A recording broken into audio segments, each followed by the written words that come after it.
everybody's having a good night. Sorry that this is coming a day late. I've been pretty occupied these past few days trying to figure out what to do and what to say, and not get a lot of people mad at me.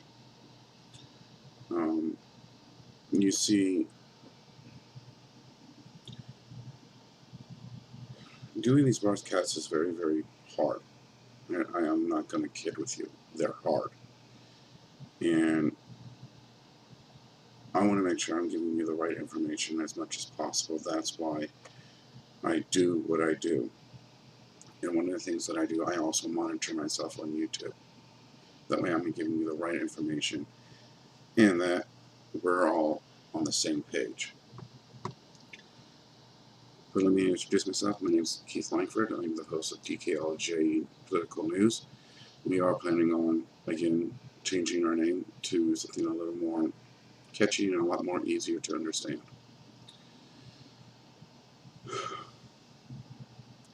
On the California note, the recall just got done with the people being able to sign in, have letters stating that they would like their names to be removed from the list. Not a whole lot of people did it. There is still going to be a recall. They still have well over the threshold to have Gavin Newsom removed from office. But the main thing I'm going to be talking about is President Biden's trip to Geneva and to England, which, to my point of view, was a major waste of time. We have bigger problems that he needs to be here to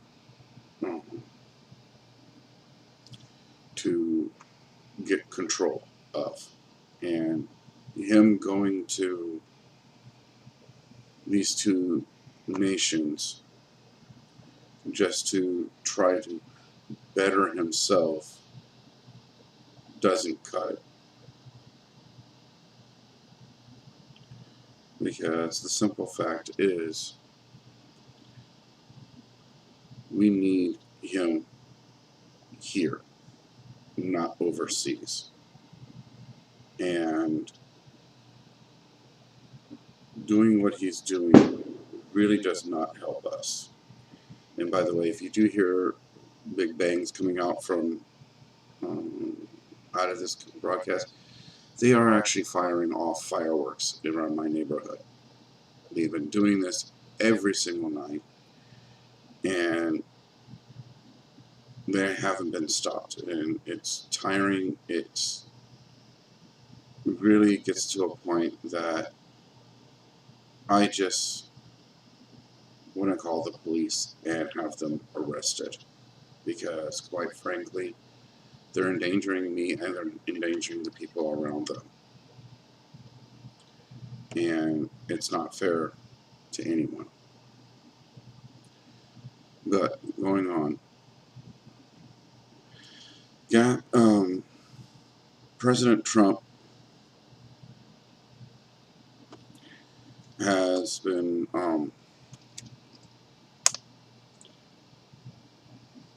listening what has been going on. But the thing is, that's not who I'm trying to talk about. I'm sorry about that. That's President Biden. President Biden has basically turned a blind eye onto everything. Shutting down the Keystone pipeline and then allowing Russia to have built a pipeline into Europe, making the European nations depend on Russia.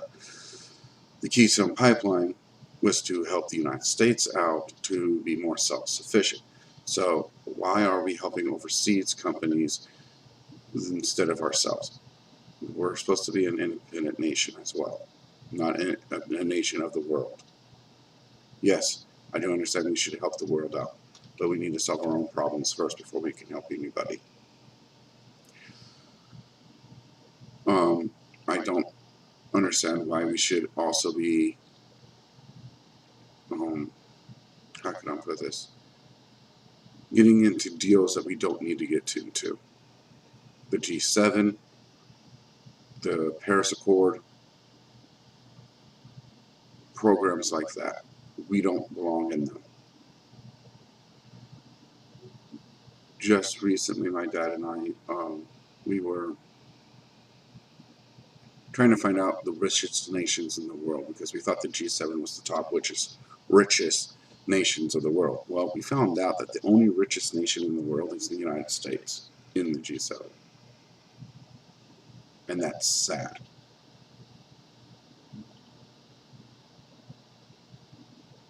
Most of the richest nations in the world are not even being represented in the G7. And that's just ridiculous. Now, today Biden met with Russian President Vladimir Putin. Yeah, they exchanged some information. They got some deals done. Whoop-de-doo. It could have been done with Trump. But the thing is,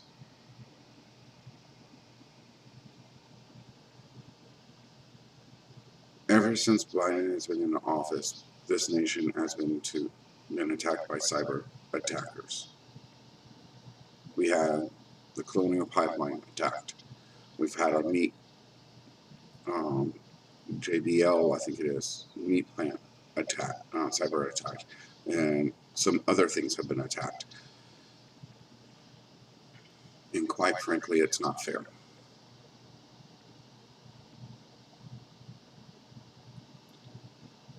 We need to get a hold of things. We need to be able to do the things that we need to do.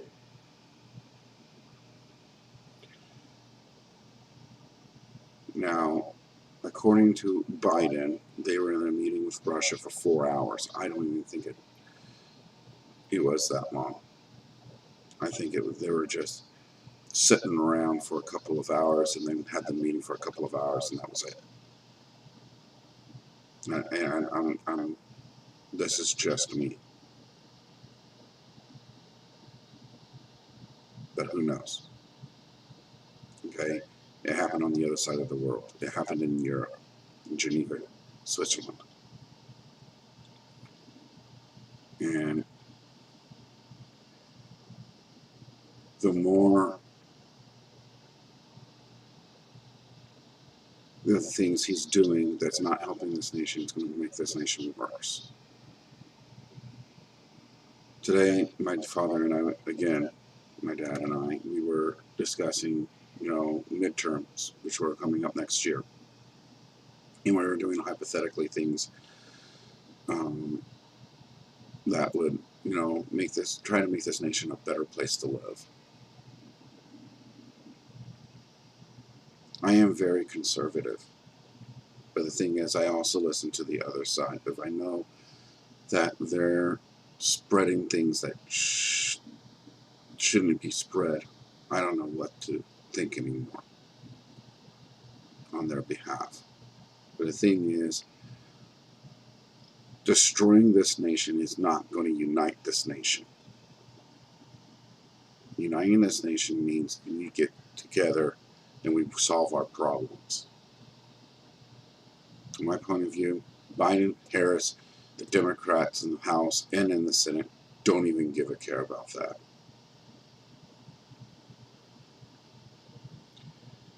And they just want the job to have as much power so they can do whatever they want, and that's it. But there's only one problem. At this present moment, the Senate is split dead even. Even though Kamala Harris does have the right to vote on certain issues to become the 51st vote for the Democrats, they're still split 50-50. This is a straight fact. And as long as that filibuster is there to help the Republicans out, nothing is going to go on that desk unless both sides agreed on it. Like, for instance, and my dad explained it to me today, the June 19th initiative to become a holiday. June 19th was the date that slavery was declared over during the Civil War in 1865, soon right after the death of President Abraham Lincoln, one of my favorite presidents. A lot of people called him Old Honest Abe. He tried his best not to hold things back from the people of the United States, but he tried his best to keep this nation as one nation under God, indivisible, with liberty and justice for you and for me, for everyone that lives in this nation. If you can tell, the image that I have in my background is of the United States, United States flag. The reason why I picked this is because the fact is, I love this nation. I love my flag. Anybody who thinks that this flag is a disgrace, that is, this flag needs to be torn apart and burned and all that, I'm sorry to say, leave. This nation was built upon the principles that this nation can grow. Yes, we make mistakes, but we learn from our mistakes. But if you keep on trying to change our mistakes, saying it's the other side or this person did it, not this person, that's wrong. This nation is almost 250 years old. The flag is a little bit younger than that. The Constitution of the United States is younger than this nation is. The Declaration of Independence is the oldest document that we have. It set the tone for the Constitution to be enforced, to be erected, to be written up. And then we have people here in this nation that want to tear it apart, bit by bit, article by article, amendment by amendment.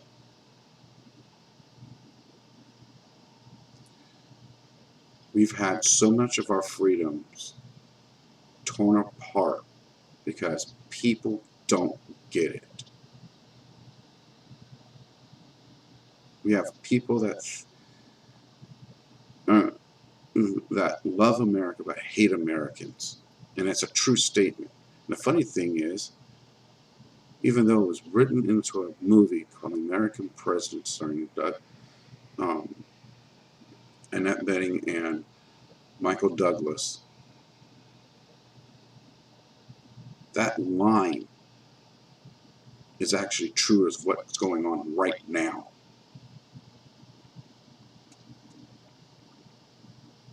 And quite frankly,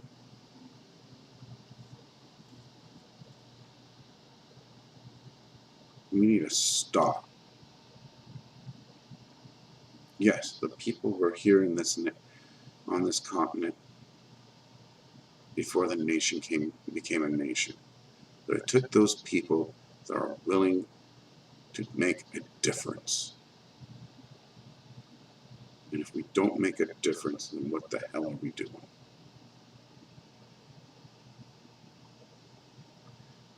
Now, a few times in the past couple of years, I have been thinking about running for office, and I'm talking about for the House of Representatives. Now, I don't have $2,000 to do it. I don't have the signatures to do it. I would have to go out there every single day to get the signatures. Like starting next year, certain districts are going to be falling apart across this nation. Some states are getting some states are losing some. But the thing is,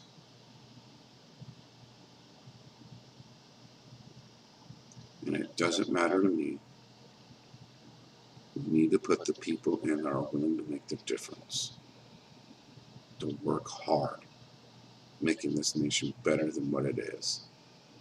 for the next generation to come. I want my girls, I have 3 girls, and I want them to grow up in a nation that they know that is free, that they can do what they can to make the difference. I'm going to close with that. I do hope you all have a good night. Think about what I said. We need to start working together and stop tearing this nation apart and make this nation whole again. And just to let you know, the Constitution of the United States is a living, breathing document. It grows. The Founding Fathers made it such in a way that it can be growing with the times, so that way it will still be the supreme law of the land. Nothing can go over it besides one law. That's God's law. The Constitution exceeds that. It sees it well. And everybody thinks that the Constitution is nothing but a piece of paper, and it doesn't grow. That's wrong. I want to leave this with you, and I hope you all have a good night. God bless you, and God bless.